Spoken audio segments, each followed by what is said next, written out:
Attention, please, please. It's the Daily Dose. Yeah. So today we're talking about Kamala Harris. This is Doctors Ken and Ten. And what does it mean to me? What does it mean to Dr. Ten that Kamala Harris is the VP pick? So, Dr. Ten, I literally, let's hear it. 2 tears came down when I was actually watching her make her introduction speech. And I don't care. Dr. Biden, I'm not Dr. Biden. Oh, he is an honorary doctor. Dr. Biden, when he said Kamala, and he corrected himself and said Kamala, right?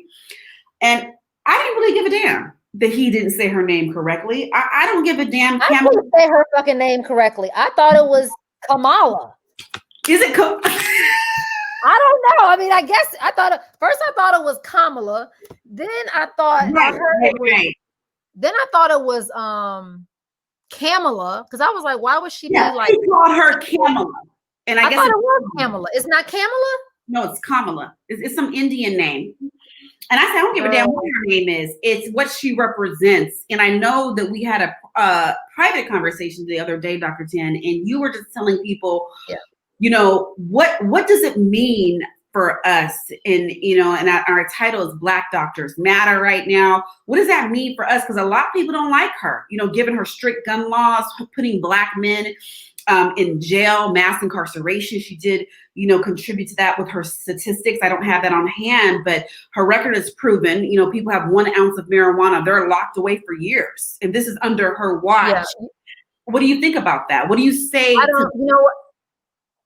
The optics of just seeing a Black woman as a vice president or a president, to me, is more important in this country than what they stand for. And I know that might be a little bit of a, most people won't agree with that, right? Like, people say you should listen to what their platforms are and you should vote according to how similar you guys are in terms of what you believe in. However, I feel like, over the last few hundred years that we've had presidents, I don't think I've agreed with any of them. And I don't see why all of a sudden now I have to start agreeing with the people that's running.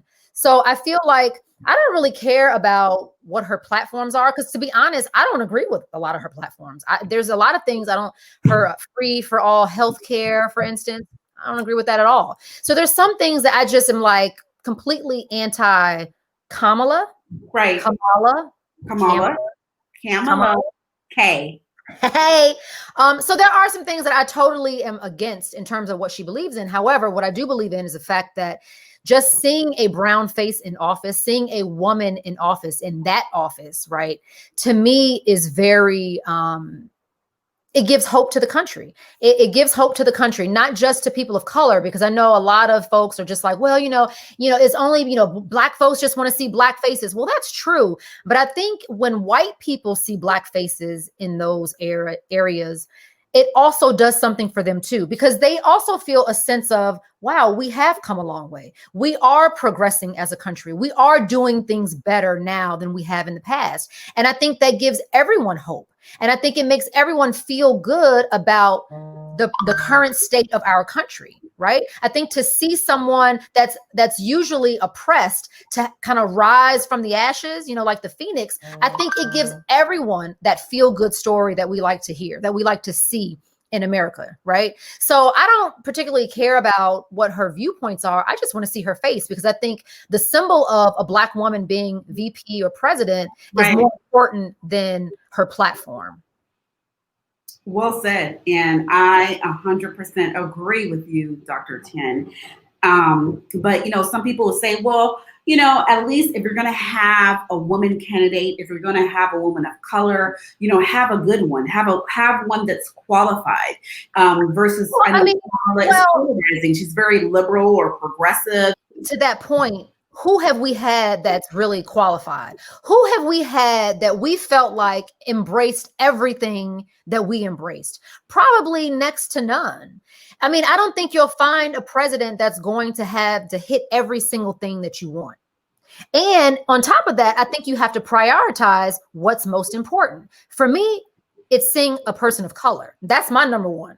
After that, healthcare. After that, education. After that, you know what I'm saying? So you have a priority. And in my list, that having that face is more important than all those other things. Because truth be told, how much power does the president have? Singularly, how much do they actually change? Because I can tell you from Clinton to Obama to Trump to Bush in between, I've still lived the exact same life. Nothing has really changed in my life. Has anything changed in yours? There's nothing that I can really point to that says I really took a nosedive. I really shot up into the cosmos. Like there's nothing that's really changed. Like day to day, a lot of stuff doesn't happen by way of the president. Correct.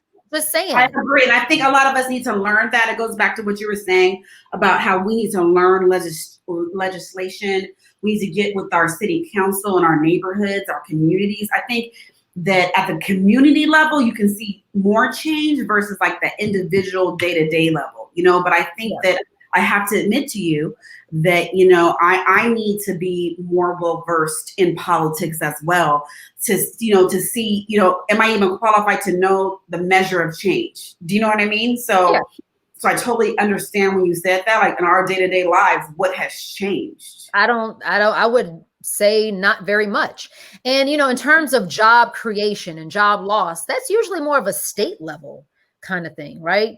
So I don't know that the president has that much power. I will say what the president has power in, I think mostly, or what it seems to me, and again, I'm not in politics, seems like it's more international things. Seems like that's where the president really shines, is an international thing, international affairs. But I think what it does is for the day-to-day person in America, I think the president is a symbol of hope, right? And past that, I don't think that the president does much more. Like I said, day to day, there's not much more he's doing, but the optics of that president is a symbol of hope. So whatever the president does to set the tone of the country is how we're going to feel. They're like our parents, right? Right. If they're happy, we're happy. If they're, if they're upset, we're upset. Yeah. So I think like that optic is really what's important. I hate to say it, but do they look good? Do they look healthy? Do they appear strong? Do they have, when they speak, do they speak with conviction? Like that's the kind of thing that gives people hope. And it also gives people aspirations, right? Like I want to be someone that great. Maybe not the president, but someone that great with that characteristic, that integrity. So, beyond that, how much does the president really control our day-to-day life? So, when you talk about all these other, education and all that stuff, I mean, yeah, those things are important. They're very important. I don't know how much the president controls that, though. I mean, maybe the people he appoints, like that lady who was kind of a bumbling idiot who's now in charge of education. What was her name? I don't even know her name. I don't know her name, but like Kavanaugh, like how, Trump. Yeah, like they appoint people, I suppose, that could make serious changes with like education and healthcare. But again, to make change, like the Congress has to vote for it, right? Like you can't just say, I'm going to change healthcare to this and that. No, they have to vote on it. So Congress is the one that really has a stronghold on what happens in our country.